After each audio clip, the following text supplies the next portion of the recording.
ایک ایک کر کے بھارت جو ہے وہ تمام جو مسلمان ممالک ہیں ان کو اپنی طرف لے گیا، اور پاکستان جو ہے وہ لڑ رہا ہے، جھگڑ رہے ہیں۔ 2 دن باقی ہیں، چین کو $50 کروڑ کی واپسی کرنا ہے۔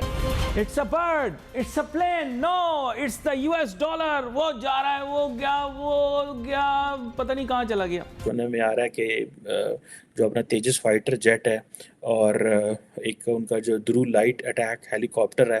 وہ بھی ایجپشن کو بیچ رہے ہیں۔ اور آئی ایم ایف کے بھی 9th ریویو کے حوالے سے بڑی اس وقت سنگین خبریں موصول ہو رہی ہیں۔ آئی ایم ایف کسی صورت سے 9th ریویو میں جانے کو تیار نہیں ہے۔ اب یہ دیکھیں کہ یہ جو 110 ملین کا ملک ہے، افریقہ اور ایشیا دونوں میں امپورٹنٹ ہے، سعودی عرب، امریکہ اور اسرائیل کے اوپر ہاتھ ہے، اس کے اوپر ہاتھ ہے، اور انڈیا کو پتہ ہے کہ یہ ملک جو ہے اس کی کیا ویلیو ہے، اور اب انڈیا کے جس طرح کے امریکہ، اسرائیل اور سعودی عرب کے ساتھ تعلقات ہیں، یو کین بیٹر انڈرسٹینڈ کہ کیا چیز ہے۔ اس میں سے اگر آپ $50 کروڑ دے دیتے ہیں تو پھر آپ کے پاس بچے گا کیا؟ آپ خود تباہی کے دہانے پر کھڑے ہوئے ہیں۔ اور جس تیزی سے نارتھ ساؤتھ سے ہوا ہے، یہ لگ رہا تھا کہ ایک کوئی دشمن کا سائبر اٹیک ہوا ہے ہمارے پہ۔ اب دیکھیں یہ اسٹریٹجک کمیونیکیشن کہہ لیں، یا اس کو آپ یہ کہہ لیں کہ کس طرح نریندر مودی نے 26 جنوری کو جو ان کا ریپبلک ڈے ہوتا ہے اس کو اس طرح انٹرنیشنلائز کر دیا۔ ہیلو فرینڈز، جے ہند۔ ہندوستان اسپیشل میں آپ کا سواگت ہے دوستو۔ گھمبیر آرتھک سنکٹ اور مہنگائی جھیل رہے پاکستان کو ایک اور جھٹکا لگا ہے۔ سعودی عرب اور یو اے کی مدد کے باوجود پاکستان پر ڈیفالٹ ہونے کا خطرہ منڈرا رہا ہے۔ اس سے بچنے کے لیے ایک ماتر اپائے آئی ایم ایف ہے، جس نے اب لون ریویو کو پورا کرنے کے لیے اپنی ٹیم کو پاکستان بھیجنے سے صاف انکار کر دیا ہے۔ پاکستان کو دیوالیہ ہونے کے خطرے کو استھائی روپ سے سماپت کرنے کے لیے شہباز شریف کی سرکار کو انترراشٹریہ مدرا کوش سے لون کی سخت ضرورت ہے۔ پاکستان کی اور سے اپنی ٹیم بھیجنے کے انورودھ کو ٹھکراتے ہوئے آئی ایم ایف نے وت منترالیہ سے کہا ہے کہ وہ پہلے آئی ایم ایف کی اور سے حال ہی میں دیے گئے سبھی نردیشوں کو پورا کرے، اس کے بعد ہی آئی ایم ایف کی ٹیم پاکستان بھیجی جائے گی۔ دوسری طرف پاکستانی میڈیا یہ چرچا کر رہا ہے کہ بھارت نے ایک ایک کر کے سبھی ملکوں کو اپنی طرف کر لیا ہے۔ تو چلیے دوستو آج کی ویڈیو کی طرف چلتے ہیں۔ تھینک یو سو مچ۔ جی تو جناب، ایک ایک کر کے بھارت جو ہے وہ تمام جو مسلمان ممالک ہیں ان کو اپنی طرف لے گیا، اور پاکستان جو ہے وہ لڑ رہا ہے، جھگڑ رہے ہیں، اور سمجھتا ہے کہ شاید مسلمانوں کے پاس یا تو تیل ہے وہ ہمیں چاہیے، اور یا پھر یہ ہے کہ وہ مسلمان ہمارے جو ہیں وہ کشمیر میں مت کریں۔ میرا نہیں خیال اس کے علاوہ پاکستان نے کبھی مسلمانوں کے بارے میں سوچا ہے، مسلم ممالک کے بارے میں سوچا، اور یہاں پھر زیادہ سے زیادہ یہ کہ یار چلو وہ ہمارے مسلمان بھائی ہیں، ہمارے لوگوں کو وہاں نوکریاں دیں گے۔ میں نے دیکھا ہے کہ وزیر خارجہ بلاول بھٹو زرداری جو تھے وہ آئی تھنک ای سی او کی میٹنگ میں کہیں تاشکند وغیرہ گئے ہوئے ہیں، تو وہاں پہ جب وہ پتہ نہیں ترکمانستان کسی مسلمان فارن منسٹر کو ملتے ہیں تو ساتھ بردر لکھتے ہیں، میرا خیال ہے باقیوں کے ساتھ نہیں لکھتے۔ بٹ اینی ہو، یہ جو آج کی جو ڈیولپنگ سٹوری ہے اس میں یہ ہے کہ ایجپٹ کے جو پریزیڈنٹ ہیں سی سی، جو کہ بیسیکلی ڈکٹیٹر، ملٹری ڈکٹیٹر تھے، لیکن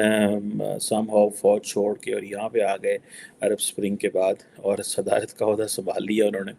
اور وہ انڈیا کی جو ریپبلک ڈے ہے اس کے چیف گیسٹ ہیں جو 26 جنوری کو ہوتی ہے، اور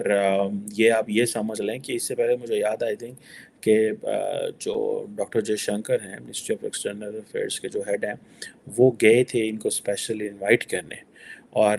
اب یہ دیکھیں کہ ایجپٹ کے پریزیڈنٹ عبد الفتاح السیسی کا پرائم منسٹر مودی کو ایک تو وہ آج میرا خیال ہے ملے بھی ہیں، میں دیکھ رہا تھا یہ، بلکہ یہ میں نے تصویر بھی لگائی ہوئی ہے، اور لیکن پہلی دفعہ 2017 میں ملے، اور اس کے بعد آپ کو پتہ ہے انڈیا نے کانٹینیوسلی کافی کام کیا ہے کہ مسلم ورلڈ کے ساتھ بائی لیٹرل تعلقات کیسے بنانے ہیں، اپرچونٹیز کیسے تلاش کرنی ہے، اور سٹیپ بائی سٹیپ اپنا جو امیج جو پاکستان اسٹیبلش کرتا تھا، یار یہ تو مسلمانوں کو دبا رہے ہیں، کشمیر کو دبا رہے ہیں، یہ ہیں وہ، انڈیا اس کو جو ہے وہ چینج کرنے کی کوشش کر رہا ہے. اب دیکھیں جو سی سی صاحب آ رہے ہیں, کیا نام ہے, تو 6 بڑے منصوبوں پہ کام ہونے لگا ہے, شاید agriculture, cyber security, defence, trade, tourism اور ایجوکیشن کے اوپر. اور اب آپ یہ دیکھیں کہ انڈیا کے لیے جو پریزیڈنٹ سی سی ہے یا ایجپٹ اتنا امپورٹنٹ ہے کہ میں آپ کو بتا سکتا ہوں کہ آپ دیکھیں نا, تقریباً 110 ملین کی آبادی ہے, ایک طرف افریقہ اور ایک طرف ایشیا. ٹیکنیکلی تو ایجپٹ جو ہے وہ جغرافیکلی افریقہ میں ہے, لیکن پولیٹیکلی وہ جو ایشیا میں ہے, اس لیے مڈل ایسٹ کا اس کو حصہ بنا دیا جاتا ہے. سو یہ جو چیز ہے یہ سب سے بڑا ایک, اور عرب ورلڈ میں اس کی اہمیت اس لیے بھی ہے کہ سعودی عرب کا اس کے اوپر ہاتھ ہے, اسرائیل کا اس کے اوپر ہاتھ ہے, امریکہ کا اس کے اوپر ہاتھ ہے. سو یہی وجہ ہے کہ لاسٹ ٹائم آئی تھنک محمد بن زید آئے تھے انڈیا کے اندر, تو آپ دیکھیں کنٹینیوسلی برازیل کے پریزیڈنٹ بھی آ چکے ہیں, لیکن کنٹینیوسلی آپ دیکھیں یہ اسٹریٹجک کمیونیکیشن کہہ لیں, یا اس کو آپ یہ کہہ لیں کہ کس طرح نریندر مودی نے 26 جنوری کو جو ان کا ریپبلک ڈے ہوتا ہے اس کو اس طرح انٹرنیشنلائز کر دیا, ٹھیک ہے, کہ اب ہر وہ 26 کو فنکشن تو کرنا ہی کرنا ہے, ایک صدر نو بلا لو تے نال ویکھو جناب اور اعلان کر دو جی ہمارے تو ان کے ساتھ بڑے اچھے تعلقات ہیں, اور ان کو اتنی اہمیت دے دو, اور وہ جو صدر ہے وہ کار جا کے پوری دستا رہے گا اور ان کا میڈیا بتاتا رہے گا جی ہمارا صدر وزیر اعظم ان کا جو ہے وہ کیا نام ہے اس کا نیشنل ریپبلک ڈے پہ تھا. اب پاکستان نے بھی اس کو کاپی کرنے کی کوشش کی, مجھے میرا خیال ہے ہم تو جو کاپی کرنے کی کوشش کی تو ہم نے بلا لیا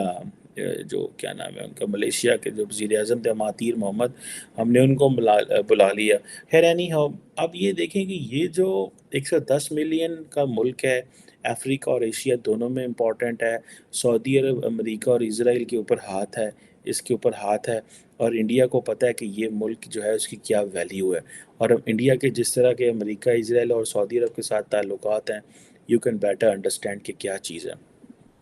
اب یہ بھی کہا جاتا ہے کہ انڈیا جو ہے اس نے جو کولڈ وار کے دوران 60s میں جو ان کے تعلقات جو تھے کہ اتنے اچھے تعلقات تھے کہ انڈیا نے جو ہے وہ چھپکے سے جو آرمز شپمنٹ بھیجی تھی سوئس کرائسس کے دوران 1956 میں, اور